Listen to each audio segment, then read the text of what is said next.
अस्सलामुअलैकुम व्यूअर्स, आप सब कैसे हैं। आज मैं थोड़ी सी डिफरेंट एक रेसिपी लेकर आई हूँ बंद गोभी की, कॉलीफ्लावर की। इसके फ्लोरेट्स मैंने काट लिए हैं और ये जो है शुरू करते हैं बिस्मिल्लाहिर्रहमानिर्रहीम से। इसको थोड़े से उबले हुए पानी में, खौलते हुए पानी में हम डाल के 2 से 3 मिनट इसको हम ब्लांच करेंगे और इसको स्ट्रेन कर लेंगे इसका पानी 2 से 3 मिनट के बाद। और अब मैं इसके थोड़े इंग्रेडिएंट्स बता दूं। ये है जी 2 टेबलस्पून कॉर्नफ्लावर, 2 टेबलस्पून मैदा, और उसमें भी मैंने तकरीबन 1 टेबलस्पून कॉर्नफ्लावर और 2 टेबलस्पून मैदा मिक्स करके उसका मैंने पानी के साथ एक पेस्ट बनाया है। और इसमें लम्स नहीं रहने चाहिए बिल्कुल। और ये अलग से मैंने रखा है, ये हम बाद में शामिल करेंगे इसकी कोटिंग के लिए। अब ये जो है गोभी, ये थोड़ी ठंडी हो गई है और इसमें अब हम ये जो कॉर्नफ्लावर और मैदे का पेस्ट है इसको अब हम शामिल करेंगे। सबसे पहले उसे शामिल करके अच्छी तरह हम इसको मिक्स करेंगे कि हर तरफ जो है ये इसके लग जाए।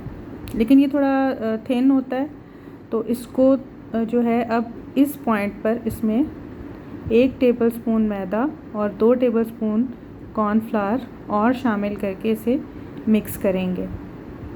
अब ये ऑयल गरम हो गया और अब इसमें जो है हम इसके ये फ्लोरेट्स जो हैं ये इनको हम फ्राई कर लेंगे।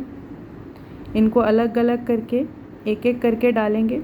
ये थोड़ी डिफरेंट रेसिपी है। जब आप मामूल की अपनी सब्ज़ियां खा खा के थक जाते हैं तो आपका दिल चाहता है कि थोड़ा सा सब्ज़ी को आप अलग से ट्राई करें।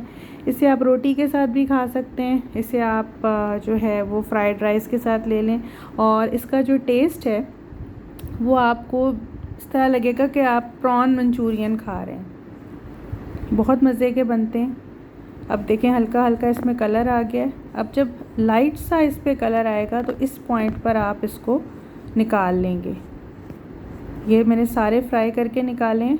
अब इसको हम दोबारा ऑयल में डालेंगे और इसको दोबारा फ्राई करेंगे। इससे ये होगा कि बहुत अच्छा क्रिस्प जो है ना वो इस पे आ जाएगा, थोड़ा सा कलर भी आ जाएगा। ये इसके इंग्रेडिएंट्स हैं: नमक, काली मिर्च 1-1 चम्मच, chilli sauce, ketchup 2 tablespoon, red chilli जो है वो, और कुटी हुई मिर्च आधा टीस्पून, थोड़ा सा स्प्रिंग अनियन, लहसुन, और ये कॉर्नफ्लावर 2 टेबलस्पून घोल के रखा है। नमक हस्बे ज़ायका 1 टीस्पून, काली मिर्च का पाउडर 1 टीस्पून, सोया सॉस।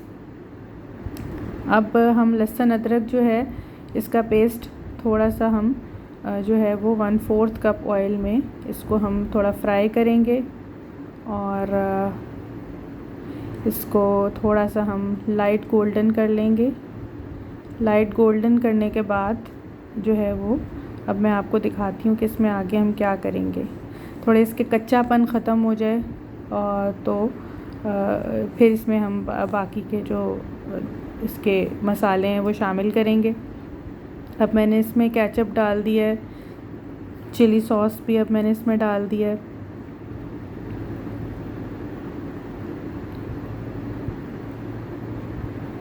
अब ये सोया सॉस है।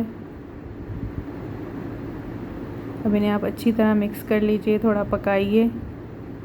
इसकी एक अच्छी सी ग्रेवी बन जाएगी। ये 1 टीस्पून काली मिर्च डाल दी है। ये थोड़ी चीनी थी, ये चीनी 2 टेबलस्पून में उस वक्त आपको बताना भूल गई, ये भी हम इसमें शामिल करेंगे। तो एक बड़ा अच्छा स्वीट एंड सार सा फ्लेवर आ जाएगा इसमें। और ये मैंने आधा चम्मच कुटी हुई मिर्च और आधा चम्मच पिसी हुई लाल मिर्च इसमें शामिल कर दी है। गोभी जो है हमारी तकरीबन जो है वो एक छोटा फूल समझ लें, उसके फ्लोरेट्स थे, उसके फूल थे जो मैंने अलग अलग किए हुए थे। अब ये इसमें मैंने थोड़ा सा पानी डाला है, इसको थोड़ा सा इसकी ग्रेवी बनाने के लिए, तकरीबन 1/4 कप। अब इसमें मैंने नमक भी शामिल कर दिया है, नमक हस्बे ज़ायका डालें। अब ये जो मैंने 2 टेबलस्पून कॉर्नफ्लावर को मिक्स करके रखा था उसे मैं डालने लगी हूँ। ये आप अंदाज़े से डालेंगे। थोड़ा सा सिरका मैंने डाला है इसमें, तकरीबन 1 टेबलस्पून के बराबर, इससे थोड़ा टैंगी फ्लेवर हो जाएगा। अभी कॉर्नफ्लावर का जो मिक्सचर है इसको आपने एकदम नहीं डालना। आप देखेंगे अगर आपकी ग्रेवी गाढ़ी होनी शुरू हो जाए, हल्की हल्की थोड़ा थोड़ा करके डालें, तो फिर आप रुक जाइएगा। अब देखें ये जो है वो एकदम गाढ़ी होनी शुरू हो गई है। अब इस पॉइंट पर जो है वो हमने इसको थोड़ा सा 1 से 2 मिनट पकाना है। और अब इसमें हम साथ ही ये जो फ्लोरेट्स थे गोभी के, ये हम डाल देंगे। और ये इसमें हम थोड़ा सा स्प्रिंग अनियन भी ऐड कर देंगे इस पॉइंट पे। और इसको अब हम दम पे रख देंगे थोड़ी देर। थोड़ा हम इसे पकाएंगे 2 से 3 मिनट। 2 से 3 मिनट के बाद जो है वो मैं आपको इसकी दिखा रही हूँ ये शक्ल। ये बड़ी मज़े की, बहुत क्रिस्पी ये बनती है और एक अलग सा इसका जायका होता है। अब हम इसे डिश आउट कर रहे हैं। ये टेबल पर जाने के लिए बिल्कुल तैयार है। ये आप देख सकते हैं, ये बहुत मज़े की बनी थी, सबको बहुत पसंद आई थी। आप भी ज़रूर ट्राई कीजिएगा और पसंद आए तो मेरे चैनल को लाइक एंड सब्सक्राइब ज़रूर कीजिएगा। अल्लाह हाफ़िज़।